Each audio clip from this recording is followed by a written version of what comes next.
Flexi cap funds ने 1.5% का return दिया पिछले 1 साल के अंदर, लेकिन इस कैटेगरी के फंड ने 13% का रिटर्न दिया है, 13% का। और आपको एक और जो है बात बताता हूँ बहुत ही बढ़िया।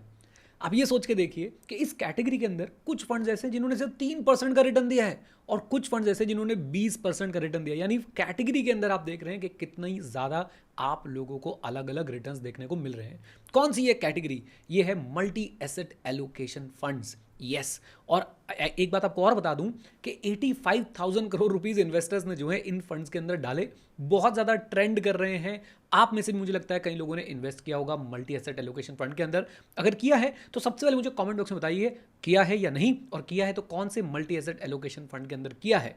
आज हम मल्टी एसेट एलोकेशन फंड्स को समझने की कोशिश करेंगे। भैया ये है क्या, ये कहाँ इन्वेस्ट कर सकते हैं, क्या आपके पोर्टफोलियो में होने चाहिए, क्या आप सिर्फ इन्हीं से अपना पोर्टफोलियो बना सकते हैं, बुल रन में इनका क्या होता है, और जब भाई साहब मार्केट क्रैश कर रही होती है तो इनका क्या होता है, और क्यों जब इक्विटी फंड्स इतने गंदे रिटर्न दे रहे थे तो ये फंड्स जो है वो 13%, 14%, 20% तक जो है वो रिटर्न दे रहे थे। ये सब जानेंगे हम इस वीडियो के अंदर। तो वीडियो को कर दीजिए लाइक और हाइप वाला बटन भी जरूर दबा दीजिएगा, और साथ में कमेंट बॉक्स में डिस्कशन फॉरम बना दीजिएगा। जो भी आपके मन में बातें आ रही हो मल्टी एसेट एलोकेशन फंड को लेके आप पूछ सकते हैं। पिछले कुछ सालों में एक इंटरेस्टिंग ट्रेंड देखने को मिला है। हमने even equity all time high पे देखी है, गोल्ड नया रिकॉर्ड बनाते हुए देखा है, कभी हमें डेट बहुत इंटरेस्टिंग लगा है। और यही सब देखते हुए, इस अनसर्टिनिटी को देखते हुए, एक फंड जैसे कि आपने बताया मल्टी एसेट फंड काफ़ी फेमस हुआ, काफ़ी नाम देखने को मिला उसका। सो क्या है एक्चुअली मल्टी एसेट फंड, ये मैं आपसे जानना चाहूँगी। सो मल्टी एसेट कैटेगरी क्या कैटेगरी है कि सेबी ने बोला कि भाई सिर्फ इक्विटी में क्यों इन्वेस्ट कर रहे हो, आपको और एसेट क्लासेस में भी ध्यान देना चाहिए। एंड बाय नेचर हमारी इन्वेस्टिंग ऐसी होनी चाहिए जिसमें डाइवर्सिफिकेशन हो, एसेट क्लास वाइज डाइवर्सिफिकेशन हो। हमारे को इन्वेस्ट करने के लिए इक्विटी है हमारे पास इन्वेस्ट करने के लिए आप बोल सकते हैं रियल स्टेट है, हमारे पास इन्वेस्ट करने के लिए गोल्ड है, सिल्वर है, इंफ्रास्ट्रक्चर फंड्स हैं, और हमारे पास जो है वो यूएस इक्विटीज़ भी हैं, राइट। तो बहुत सारी डिफरेंट एसेट क्लास है। जनरली क्या देखा गया कि लोग भाई म्यूचुअल फंड में इन्वेस्ट करते हैं, फ्लेक्सी कैप पकड़ लेंगे और फ्लेक्सी कैप के अंदर जो है वो पैसा डालना शुरू कर देंगे। फ्लेक्सी कैप को क्या बोला गया कि भैया तुमने 65% पैसा जो है वो इंडियन इक्विटी में डालना ही डालना है। लेकिन मल्टी एसेट कैटेगरी जो है ना, यहाँ पे बड़ी बड़ी अमेजिंग हो जाती है, क्योंकि मल्टी एसेट कैटेगरी वालों का जो मैंडेट है, मैं आपके लिए यहाँ पे पढ़ देता हूँ। सेबी का जो रूल है वो क्या बोलता है कि भैया मल्टी एसेट फंड कहलाने के लिए कम से कम आपको 3 अलग अलग एसेट क्लास में मिनिमम 10% जो है वो इन्वेस्ट करना ज़रूरी है।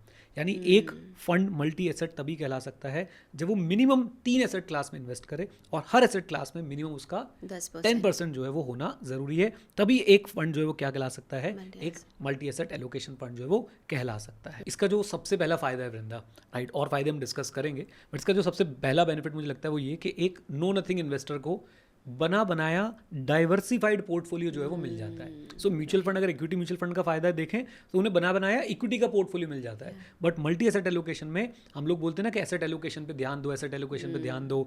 आप इक्विटी में भी डालो, डेट में भी डालो, मेटल्स में भी डालो, आप इक्विटी में डालो तो यूएस इक्विटी के अंदर भी डालो, तो वो आपको बना बनाया एक पैकेज जो है वो मिल जाता है आपके पास। एंड मेरे हिसाब से एक बहुत सही चीज़ है एक आम इंसान के लिए। इसका एक और कनेक्टेड फ़ायदा भी है, वो मैं अभी बता देता हूँ, मैंने सोचा था बाद में बताऊँगा, बट मैं अभी बता देता हूँ। देखो, जब आप इंडिविजुअली अगर इन्वेस्ट कर रहे हो, राइट, मान लो आप क्या कर रहे हो कि आपने एक इक्विटी फंड ले रखा है, एक डेट फंड ले रखा है, एक गोल्ड फंड ले रखा है, राइट, ठीक है जी। अब अगर आपको जब रीबैलेंसिंग करनी होगी, अब व्हाट इज रीबैलेंसिंग? रीबैलेंसिंग मतलब कि भाई आपको लगता है कि आपकी इक्विटी बहुत ऊपर चली गई, आपको उसमें से कुछ पैसा निकालना है और गोल्ड में या डेट में डालना है, जो जिसकी भी आपकी एलोकेशन कम हो गई है। वो काम जब आप करोगे तो एक बहुत बड़ी दिक्कत आएगी। क्या? गेस करो। टैक्स लगेगा। Yes, and that is the biggest problem कि टैक्स लगेगा। लेकिन मल्टी एसेट एलोकेशन में ये होगा, लेकिन आपको टैक्स नहीं लगेगा। क्यों नहीं लगेगा? क्योंकि वो फंड लेवल पे हो रहा है। फॉर एग्जांपल, अगर मैं मल्टी एसेट एलोकेशन फंड का एक फंड मैनेजर हूँ और मुझे लग रहा है कि इक्विटी बहुत ऊपर जा चुकी है, तो मैं नेचुरली क्या करूँगा, इक्विटी बेच के, क्योंकि वहाँ पे प्रॉफिट बुकिंग करके मैं गोल्ड में, डेट में, रीट्स में, या फिर जो इंफ्रास्ट्रक्चर के हमारे पास जो यूनिट्स होते हैं, infrastructure investment trust, if I am not wrong, उसके यूनिट्स में मैं इन्वेस्ट करना शुरू कर दूंगा, फॉरेन इक्विटी में इन्वेस्ट कर दूंगा अगर गवर्नमेंट अलाउ करे तो। सो मेरा पॉइंट ये कि मैंने इक्विटी बेचे और मैंने इक्विटी बेचा और मैं दूसरे एसेट क्लास के अंदर आया, आपको टैक्स नहीं देना पड़ा, क्योंकि मैंने विद इन द फंड किया है, राइट। यानी अपने आप ही रीबैलेंसिंग होती रहेगी, but at the same time आपको जो टैक्स देना नहीं पड़ेगा। तो ये इसके 2 एडवांटेज है। एक तो आपको बना बनाया वेल डाइवर्सिफाइड पोर्टफोलियो मिल रहा है जिसके अंदर आपको डिफरेंट डिफरेंट एसेट क्लासेस का एक्सपोजर मिल रहा है। दूसरी बात यह है कि आपको जब आप खुद से रीबैलेंसिंग करते हैं, पहली बात तो रीबैलेंसिंग कोई करके राजी नहीं है भाई, हिंदुस्तान में उन्हें लगता है कि बस इक्विटी में डाल दो सब कुछ, एसेट एलोकेशन फॉलो करके राजी नहीं है। बट फिर भी अगर आप अपने लेवल पे क्या करेंगे, रीबैलेंसिंग करेंगे, तो डेफिनेटली क्या होने वाला है, आपको टैक्स देना पड़ेगा, लेकिन फंड लेवल पे जब रीबैलेंसिंग होगी तो वहाँ पे कोई भी टैक्स जो है वो नहीं लगेगा। आई थिंक बहुत सही आपने बताया ये कि डाइवर्सिफाइड पोर्टफोलियो आपको मिल जाता है which is really important, because हो सकता है कि इक्विटी 25-30% गिर जाए, बट ये फंड आई डोंट थिंक 25-30% गिरेगा, हो सकता है 8-10% गिरे, चाहे उससे कम गिरे, बिकॉज काफ़ी डाइवर्सिफाइड है। इक्विटी गिरा, गोल्ड ने बचा लिया, कोई ना कोई तो बचा ही लेगा। क्योंकि जनरली जो एसेट क्लासेस होती है ना वो उनका जो कोरिलेशन होता है ना वो नेगेटिव होता है, यानी कि जनरली स्पीकिंग ऐसा नहीं हमेशा ऐसा होगा, इक्विटी बढ़ रही है तो गोल्ड शांत रहता है और जब इक्विटी गिर रही होती है तो गोल्ड बढ़ जाता है। मैंने आपको एक एग्जांपल के तौर पे समझाया। हाँ, अभी आप बोल सकते हैं कि पीछे तो गोल्ड और इक्विटी दोनों गिरे हैं, तो उसके अपने रीजंस हैं, वो हमने एक वीडियो में डिस्कस कर रखे हैं, बट मैं आपको एक बात समझाने की कोशिश कर रहा हूँ कि generally speaking different asset classes में कोरिलेशन जो है वो अलग होता है, नेगेटिव होता है, और इसके चक्कर में क्या होता है कि एक एसेट गिर रही होती है, एक एसेट क्लास, तो दूसरा वो बचा लेता है। जैसा आपने बताया, हम लोग इन्वेस्टमेंट में तो डाइवर्सिफिकेशन की बात कर रहे हैं, equity, debt, gold, international assets, ताकि एक एसेट अगर परफॉर्म ना करे तो दूसरा सपोर्ट करे। लेकिन फाइनेंशियल प्लानिंग सिर्फ इन्वेस्टमेंट तक लिमिटेड नहीं होती। अगर फैमिली की फाइनेंशियल सिक्योरिटी ही प्रोटेक्टेड नहीं है तो पोर्टफोलियो कितना भी अच्छा हो, प्लानिंग अधूरी रह जाती है। और जब आप अपनी फैमिली को सिक्योर करने के लिए सही इंश्योरेंस ढूंढने निकलते हो ना, तो मैं आपको सच बता रहा हूं, मार्केट में इतना कंफ्यूजन है, इतनी ज्यादा मिस सेलिंग है कि समझ नहीं आता कि भाई शुरू कहां से करें और कौन सा इंश्योरेंस ले। इस रीजन से मैं पर्सनली डिट्टो को रिकमेंड करता हूं आप लोगों को। ये एक Zerodha backed insurance advisory platform है। अगर आपको हेल्थ इंश्योरेंस समझना हो, कंपेयर करना हो, या फिर आप लोग डिसाइड ही नहीं कर पा रहे हो कि भैया कौन सी पॉलिसी जो है वो लेनी चाहिए, तो डिट्टो के एडवाइजर्स बिना किसी स्पैम के जेन्युइनली आप लोगों को गाइड करते हैं। इनफैक्ट आपके क्लेम के टाइम पे भी ये आपको क्लेम सेटलमेंट में भी हेल्प करते हैं, और ये बहुत ज्यादा इंपॉर्टेंट है। लिंक डिस्क्रिप्शन में है। अगर इंश्योरेंस को लेकर कंफ्यूजन है, एक बार उनसे कॉल बुक करो और बात जरूर करो। मैं आपको अपना पर्सनल एक्सपीरियंस बता दूं, मैंने अपने फादर को भी डिट्टो ही रिकमेंड किया था, अपने सिस्टर इन लॉ को भी डिट्टो ही रिकमेंड किया था। और मैं अपने पर्सनल एक्सपीरियंस से बता रहा हूं, जब इनके एजेंट से मेरे फादर की, मेरे सिस्टर इन लॉ की बात हुई, तो इन्होंने सिर्फ गाइड किया, कोई स्पैम नहीं किया, कोई मिस सेलिंग नहीं करी, और हमारी बहुत ज़्यादा हेल्प करी सही मेडिकल इंश्योरेंस चुनने। एक बार मेरे कहने पे अगर आप लोग इंश्योरेंस को लेकर कंफ्यूज है, नया इंश्योरेंस लेने की सोच रहे हैं, या फिर पुराने वाले का रिन्यूअल आ रहा है और आप सेटिस्फाइड नहीं है उससे, तो जरूर एक बार कॉल कीजिए, डिस्कस कीजिए और गाइडेंस लीजिए। अब इसमें एक बात और ऐड करूं, इसी वजह से अगर आप देखेंगे तो पिछले एक साल का अगर फ्लेक्सी कैप कैटेगरी का रिटर्न देखेंगे, जो मैंने शायद इंट्रो में बोला था, लगभग 1.5% के आसपास है, कैटेगरी वाइज में बात कर रहा हूँ, और इस कैटेगरी का रिटर्न देखेंगे अब 13% के आसपास है। तो आप देख रहे हैं कितना बड़ा डिफरेंस है। बाय बिकॉज ये आपको सिर्फ इक्विटी एक्सपोजर नहीं दे रहा है, ये आपको डिफरेंट एसेट क्लास का भी एक्सपोजर दे रहा है। एंड रिसेंटली जो हमने सिल्वर में 150% की रैली देखी, गोल्ड में 60% की रैली देखी, उस रैली से इस पूरी कैटेगरी का बहुत फायदा हुआ है, क्योंकि इन्होंने गोल्ड और सिल्वर में एक्सपोजर ले रखा था। तो वो जो गोल्ड और सिल्वर बढ़े ना, वो इतने ज़्यादा बढ़े, उसकी वजह से इनको जो बहुत फायदा हुआ।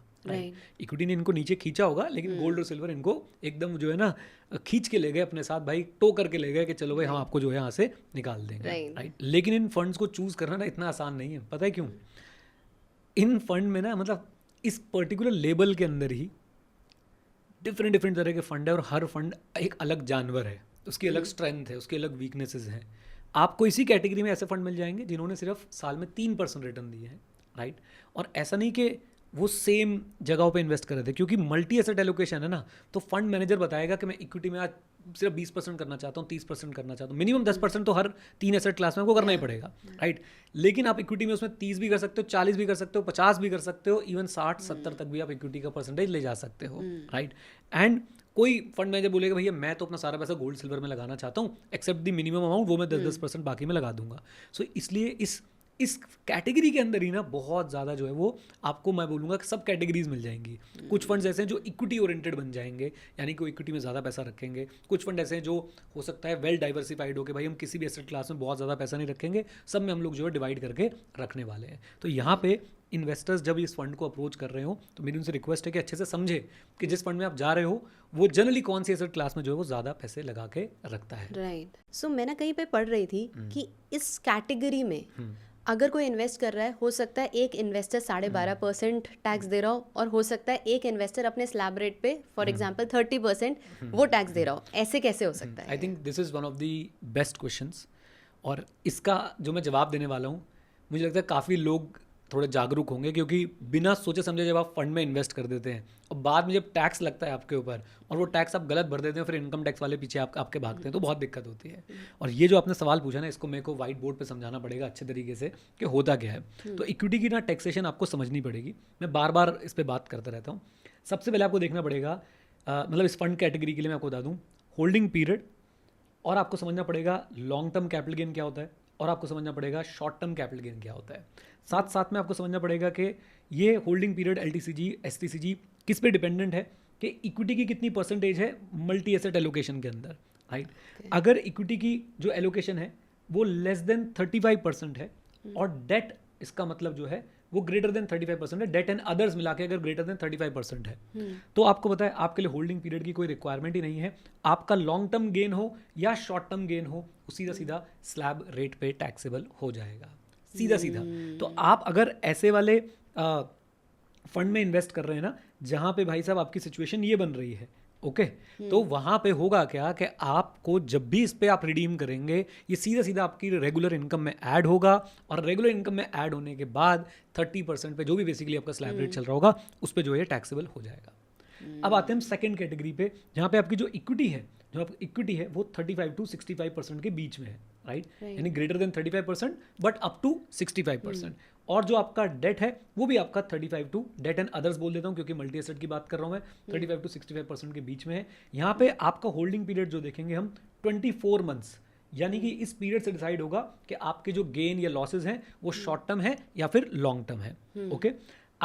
अगर अप टू 24 मंथ्स हैं तो ये शॉर्ट टर्म कैपिटल गेन में जाएगा। अगर 24 मंथ से ज़्यादा आपने रखे यूनिट्स तो वो लॉन्ग टर्म कैपिटल गेन में जाएगा। अगर शॉर्ट टर्म कैपिटल गेन है तो स्लैब रेट आपके ऊपर लग जाएंगे, लेकिन अगर लॉन्ग टर्म कैपिटल गेन है ना तो उस पर 12.5% का जो है वो टैक्स लगने वाला है, राइट। बच गए आप। और ये जानकारी कितनी काम की, आप ज़रा इसको समझिए कि यहाँ पे अगर आप यहाँ पे होते तो आपको स्लैब रेट पे लगता, लेकिन यहाँ पे आपका लॉन्ग टर्म जो है वो 12.5% पे आ जाता है। एंड माइंड यू, कई लोग सोचते हैं कि यहाँ पे क्या मुझे 1,25,000 वाली वो जो रिबेट मिलती है, एक तरीके से मुझे एग्जम्पशन मिलती है, वो मिलेगी क्या? आंसर इज़ नो, वो यहाँ पे अलाउड नहीं है। इन दोनों ही कैटेगरी में वो अलाउड जो है वो नहीं है। अब आते हैं थर्ड कैटेगरी पे, और इस कैटेगरी के भी आपको जो है वो मिल जाएंगे क्या? मल्टी एसेट एलोकेशन फंड, जहाँ पे इक्विटी जो है वो 65% से ज़्यादा है। बाकियों की परसेंटेज कुछ भी हो, इक्विटी 65% से जो है वो ज़्यादा है। इसके लिए पीरियड ऑफ होल्डिंग जो है वो 12 मंथ्स का देखा जाता है, राइट। 12 मंथ्स के बाद ये जो है लॉन्ग टर्म हो जाते हैं। Up to 12 months short term कहलाएगा, 12 मंथ से ऊपर जाएगा तो लॉन्ग टर्म कहलाएगा। और अगर लॉन्ग टर्म है तो यहाँ पे 12.5% का जो है वो टैक्स लगेगा, और यहाँ पे अगर शॉर्ट टर्म है तो सिर्फ 20% का टैक्स लगेगा। अब देखिए कि टैक्स में ही कितना झोल है। एक कैटेगरी की बात कर रहा हूँ मैं अभी, यानी मल्टी एसेट में आप यहाँ भी फॉल कर सकते हो, यहाँ भी फॉल कर सकते हो, यहाँ भी फॉल कर सकते हो। तो आपको ये बहुत ध्यान रखना है कि आपका मल्टी एसेट फंड कौन सी कैटेगरी में फॉल कर रहा है। एक कैटेगरी के अंदर आप देख रहे हैं कि आपको 3 डिफरेंट कैटेगरी दिख रही है from the point of view of taxation. और एक बात मैं आपको बता दूं कि यहाँ पे जब आपकी इक्विटी जो है वो 65% से ज़्यादा है तो आप लोगों को यहाँ पे 1,25,000 रुपए की एग्जेम्पशन भी मिलती है एक साल में। और याद रखिए ये एग्जेम्पशन भाई सिर्फ ऐसा नहीं है कि फंड वाइज होती है या डीमैट के लिए अलग होगी, म्यूचुअल फंड के लिए अलग होगी, नहीं, ये आपकी ओवरऑल लिमिट है। जो भी आपके स्टॉक के गेन, ETF के gain, equity oriented mutual fund यानी जिनके अंदर इक्विटी मोर देन 65% है, उन सब में मिला के जो आपके टोटल गेन्स हैं उसमें से आप 1,25,000 रुपये जो है वो यहाँ पे माफ़ी ले सकते हैं, उस पर आपको टैक्स देने की ज़रूरत नहीं है, राइट। और यहाँ पे एक और टिप दे दूँ मैं आपको, इसलिए इन्वेस्टमेंट जब कर रहे हैं तो घर में जितने भी रिजल्ट्स हैं सबके नाम पे कीजिए, ताकि आप एक साल में मैक्सिमम 2.5 लाख तक का जो है वो फ़ायदा उठा पाएँ जब आप रिडीम कर रहे हो। एक तरीके से वो कम्प्लीटली टैक्स फ्री हो जाता है आपके लिए। तो ये है टैक्सेशन का सिनेरियो, और मेरे ख्याल से समझना बहुत ज़्यादा ज़रूरी है। मल्टी एसेट एलोकेशन फंड में जब कोई इन्वेस्ट कर रहा होता है वो टैक्सेशन के बारे में बिल्कुल नहीं समझता है। वो ये सोचता है कि इक्विटी जैसी ही होगी, 12.5% लगेगा, लेकिन आपको धप्पा हो सकता है अगर आप इस कैटेगरी वाले हैं या फिर इस कैटेगरी में फॉल कर गए तो आपको स्लैब रेट पे भी टैक्स जो है वो देना पड़ सकता है, राइट। सो अभी जब आप टैक्सेशन दिखा रहे थे कि टैक्सेशन क्या क्या कैसे कैसे लगती है, तो आई थिंक ये जो लास्ट वाला बकेट है, इक्विटी मोर देन 65%, तो ये सबसे ज़्यादा बेनिफिशियल है अगर मैं टैक्सेशन के पॉइंट ऑफ व्यू से बोलूँ एक इन्वेस्टर के लिए। डेफिनेटली। तो फंड मैनेजर इसमें चीट भी तो कर सकता है कि इन्वेस्टर्स को टैक्सेशन का बेनिफिट हो जाए फाइनेंशियल ईयर के लास्ट डे पे, होल्डिंग की परसेंटेज 65% या उससे ज़्यादा आ जाए तो इन्वेस्टर्स के लिए टैक्सेशन बढ़िया लग जाएगा। बिल्कुल ठीक है जी। तो इनकम टैक्स वाले भी रोटी को रोटी बुलाते हैं, रोटी को तोती नहीं बुलाते हैं। तो पॉइंट ये है कि बिल्कुल ऐसा एक ये डाउट होता है लोगों के मन में, ठीक है। एंड मैं आपको बता रहा हूँ ना वृंदा, ये जो वीडियो हम शूट कर रहे हैं ना, मैं अपने जब भी अपने स्टूडेंट से भी बात करता हूँ म्यूचुअल फंड के कोर्सेज में, नहीं पता होता किसी को सब बातें, बस आँख बंद मल्टी एसेट चल रहा है इन्वेस्ट कर दो। लेट मी टेल यू, ऐसा नहीं होता कि लास्ट डे की होल्डिंग नहीं देखी जाती है आपकी, एवरेज चलता है। मैं बहुत सिंप्लीफाई करके बताऊँ, बिल्कुल सिंप्लीफाई।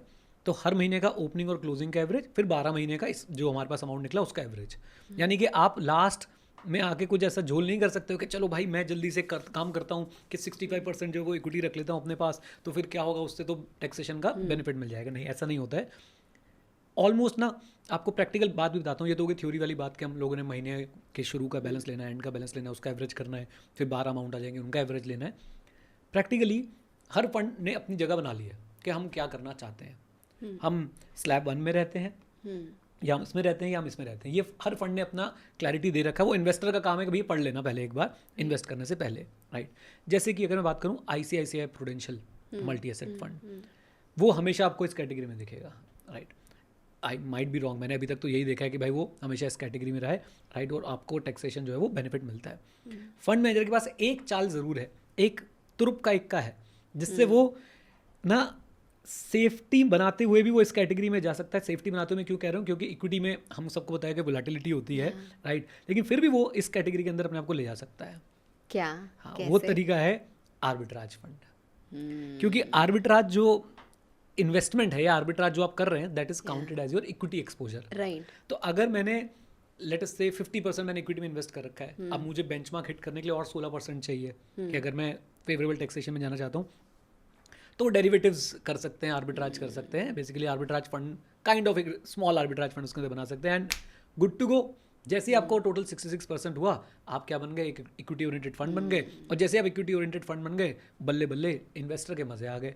अब आर्बिट्राज में रिटर्न कितना एक्सपेक्ट करना चाहिए आपको, वही अपना 6 से 7% के आसपास। तो वो आप देख रहे हो कि आपको टैक्सेशन का बेनिफिट देने के लिए उन्होंने क्या किया, उन्होंने गवर्नमेंट द्वारा दी गई फैसिलिटी का फ़ायदा उठा लिया कि भाई arbitrage is also counted as equity exposure, and वहाँ पे वो आपको फिर टैक्सेशन का बेनिफिट जो है वो मिल जाता है। Right. अब मैं पूछूंगा सबसे कि भाई आप लोग प्लीज़ कमेंट्स में बताएं, आप में से कितने लोगों को टैक्सेशन वाला पॉइंट प्लस ये आर्बिट्राज वाला पॉइंट, दोनों पॉइंट्स जो है पता थे। कमेंट बॉक्स में बताइए। सो मैं मल्टी एसेट फंड्स देख रही थी। कुछ फंड्स तो ऐसे थे जो ऑलमोस्ट 25% के आसपास रिटर्न दे रहे थे, और कुछ फंड्स थे जो 5-6% दे रहे थे। तो आई डोंट थिंक ये छोटा मोटा गैप है, मतलब ऑलमोस्ट 5-6 गुना का गैप है। ऐसा क्यों? तो मैंने पहले आपको थोड़े से रिटर्न्स जो है यहाँ पे सामने स्क्रीन पे दिखाने की कोशिश करता हूँ कि रिटर्न क्या है। मैंने यहाँ पे 3 फंड्स के जो है वो रिटर्न लिए हैं, Edelweiss multi asset, ICICI multi asset and quant multi asset, ठीक है। अब यहाँ पे मैं एक बात और बता दूँ आपको, पेंसिल कहाँ गई मेरी, पेंसिल ये रही। हाँ, अगर मैं आपको एक बात बताऊँ यहाँ पे, तो दिस इज़ 1 ईयर रिटर्न जो हम देखने वाले हैं, and this is 3 year return, ठीक है। अब दोनों को आप ज़रा ध्यान से देखिएगा। अगर मैं एडलवाइस के 1 ईयर रिटर्न की बात करता हूँ, इट इज़ 6.49%, ठीक है। मैं ICICI मल्टी एसेट के 1 ईयर रिटर्न की बात करता हूँ, दिस इज 7.74%। मैं क्वांट के अगर पिछले 1 साल के रिटर्न की बात करूँ, ये सारा डेटा हमने वेबसाइट से उठाया हुआ है, बहुत सारी डिफरेंट वेबसाइट्स हैं, बट मैं एक बार बता दूँ कि वेबसाइट पे कुछ वेबसाइट पे डेटा थोड़ा बहुत डिफरेंट जो है वो हो सकता है, बट मैं आपको क्वांट के रिटर्न दिखाता हूँ पिछले 1 साल के, दैट इज़ 20.65%। अब ज़रा 3 ईयर रिटर्न्स देखने के लिए चलते हैं। अगर मैं एडलवाइज के रिटर्न्स देखूं तो वो है 3 साल के 7.73%। काफ़ी ज़्यादा सिमिलैरिटी लग रही है कि चलो भाई 1 साल में भी इतना था, 7 साल में भी इतना है, मतलब 3 साल में भी इतना है, तो एक हमें सिमिलैरिटी लग रही है। ICICI मल्टी एसेट के अगर मैं 3 साल के रिटर्न देखूं तो वो आते हैं 17.07%, और क्वांट के अगर मैं देखूं तो वो आते हैं 24.54%। नाउ ऐसा क्यों है कि भाई एक ही कैटेगरी, ठीक है, और ये तो मैंने 3 ही फंड्स लिए हैं, इसमें मेरे ख्याल से इस कैटेगरी में आपको अभी एक्टिवली 25-27 फंड्स के आसपास मिल जाएंगे, और सबके रिटर्न्स ऐसे अलग अलग हैं, सबके रिटर्न्स बिल्कुल अलग अलग हैं। जैसे मैंने आपको 3 उठा के दिए, जिसमें से सबसे ज़्यादा एक्सट्रीम मैंने आपको एडलवाइस इसलिए उठाई because this is the most extreme. अब मैं आपको बताता हूँ कि ऐसा हो क्यों रहा है, इसके पीछे के कारण। तो पहला कारण तो यही है कि भाई सभी सिर्फ बोल देता है भैया देखो 3 एसेट क्लास कम से कम होनी चाहिए, सब में 10% का एक्सपोजर मिनिमम होना चाहिए, बाकी आपकी मर्जी है। ये जो मर्जी है यहाँ पे जो है आप डिफाइन कर पाते हो कि भैया आप कितना इन्वेस्ट करने वाले हो कौन सी एसेट क्लास में और आपको उससे कितना रिटर्न जो है मिलने वाला है। फॉर एग्जांपल अगर मैं आपको बताऊं तो इक्विटी अगर एसेट क्लास है आप उसमें 12 से 14% एक्सपेक्ट कर सकते हैं और कभी ज़्यादा भी एक्सपेक्ट कर सकते हैं। गोल्ड में आप अगेन 8 से 9% के आसपास का रिटर्न एक्सपेक्ट कर सकते हैं।